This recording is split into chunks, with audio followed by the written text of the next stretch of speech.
5.2 का ये जो तीसरा क्वेश्चन है, तीसरा में आप देख रहे होंगे डब्बा बना हुआ है। तीसरा का पहला नंबर क्वेश्चन, ये जो बॉक्स है उसको भरना है। तो अब बॉक्स का जगह कौन सा है पहले ये समझेंगे आप। तो ये तो ए हो गया, ठीक है। तो आप दिया में लिख सकते हो कि क्या दिया है, दिया है a बराबर 2 और a2 सेकंड नंबर पे रहता है, उसको a2 कहते हैं। a2 पता करना है और ये जो 26 हो जाएगा उसको हम a3 बोल सकते हैं। a3 को an भी बोल सकते हैं। क्यों? क्योंकि ये लास्ट का पद है, ठीक है। यदि इसे हम देखें तो ये अंतिम का पद है, तो अंतिम पद को an भी बोलते हैं। तो यहीं से इस क्वेश्चन को हम सॉल्व करेंगे। तो a2 हमको निकालना है। तो a2 निकालने के लिए क्या सूत्र होता है, a प्लस d। a2 निकालने के लिए सूत्र क्या होता है, a प्लस d। अब समझिए, a तो मेरे पास है, d मेरे पास नहीं। तो हमें कुछ ऐसा करना होगा कि d पता चल जाए, ठीक है। तो ध्यान से जब देखोगे आप तो a3 बराबर 26 लिखा हुआ है। तो जब a3 बराबर 26 लिखा हुआ है तो a3 का सूत्र आपको शायद पता होगा, a प्लस 2d होता है। a3 का सूत्र a प्लस 2d होता है। तो a3 का सूत्र हम a3 के जगह पे लिख दिए और बराबर क्या लिख दिए, हम 26 ही लिख दिए, ठीक है।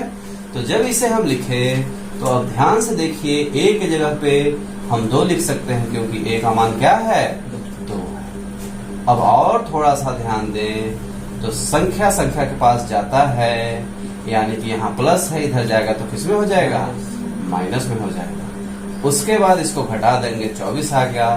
फिर संख्या के पास जाएगा तो गुणे में है, इधर जाएगा तो किसमें हो जाएगा, भागे में हो जाएगा। 2 से इसको काटेंगे,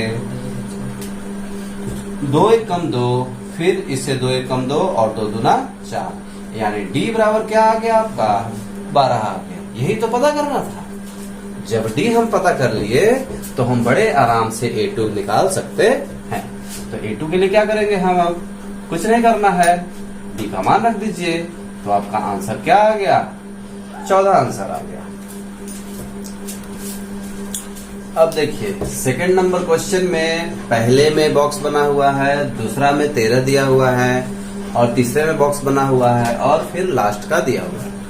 तो क्या क्या दिया है, a2 दे दिया है, दूसरे नंबर पे है, यानी कि a2 13 हो गया और लास्ट में है यानी कि वो चौथे नंबर पे है, तो a4 कह देंगे 3। an भी यहाँ लिख सकते हैं, a4 भी लिख सकते हैं। तो a4 हम लिखें। n क्या है, n यानी कि पदों की संख्या होती है। तो ध्यान से देखेंगे इसमें, तो ये दो तो है ही इसमें और दो निकालना है, 2 दिया है यानी कि 4 हो गया। तो 4 पद हो गए इसमें। तो आप n के जगह पे क्या लिख सकते हैं, 4 लिख सकते हैं। उसके बाद ज्ञात क्या करना है, क्या क्या हमको निकालना है। तो साफ पहले नंबर पे निकालना है, तो a निकालना है यानी कि, और तीसरे नंबर पे यानी कि a3 निकालना है। तो अब देखिए, a और a3 निकालना है। तो a के लिए क्या करना होगा और a3 के लिए क्या करना होगा। a3 का सूत्र होता है a प्लस 2d। तो यानी कि a भी हमको पता नहीं है और d भी हमको पता नहीं है। तो जो मेरे पास है अवेलेबल है ना, जो मेरे पास है उसी के आधार पे हम कुछ कर सकते हैं। तो चलिए शुरू करते हैं। a2 बराबर 13 लिखा हुआ है, तो इसे a2 का सूत्र क्या होता है, a प्लस d होता है। तो a2 का सूत्र आप लिख दीजिए और 13 लिख दीजिए।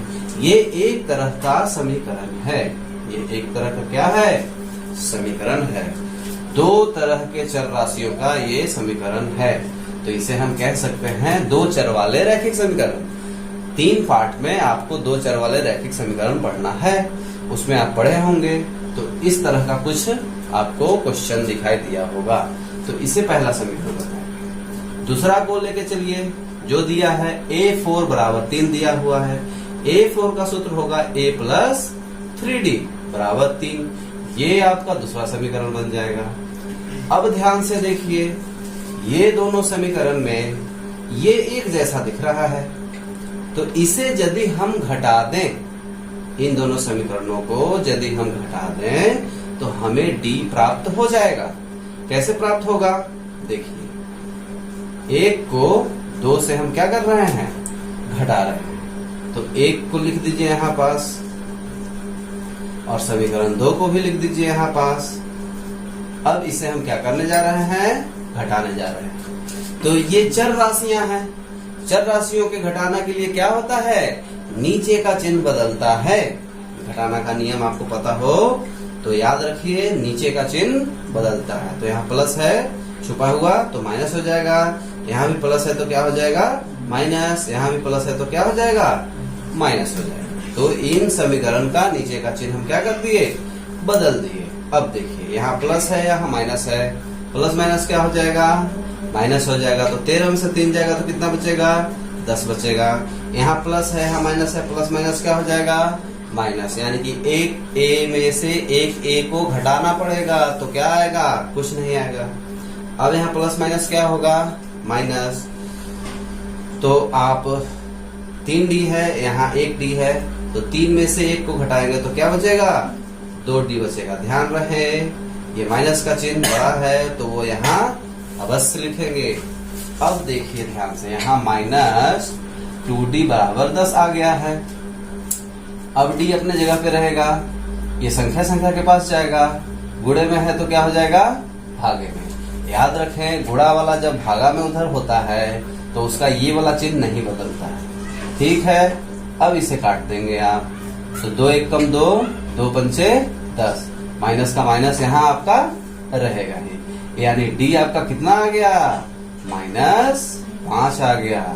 जब D -5 आ गया तो आप बड़े आराम से A3 निकाल सकते हैं, जो निकालना है। ठीक है, और D जब पता चल गया तो इसके मान को हम इस समीकरण में यदि रखें, D की जगह पर इसको रखेंगे तो A का मान भी तुरंत निकल के आ जाएगा।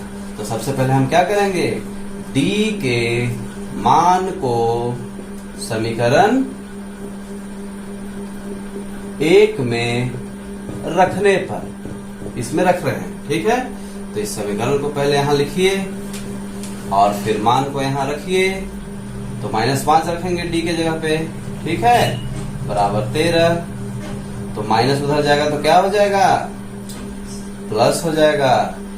तो 13 और प्लस 5 तो कितना हो जाएगा? 18 आ जाएगा। यानी A आपका आंसर आ चुका। अब A3 बस खाली निकालना है। तो A3 का सूत्र क्या होता है? A + 2D। तो A का मान 18 आया, प्लस 2D का मान -5 है तो -5 लिख देंगे। तो कितना आ जाएगा? 18 प्लस माइनस माइनस 5 दूना 10, यानी कि 8। A3 का मान कितना आ गया? 8 आ गया।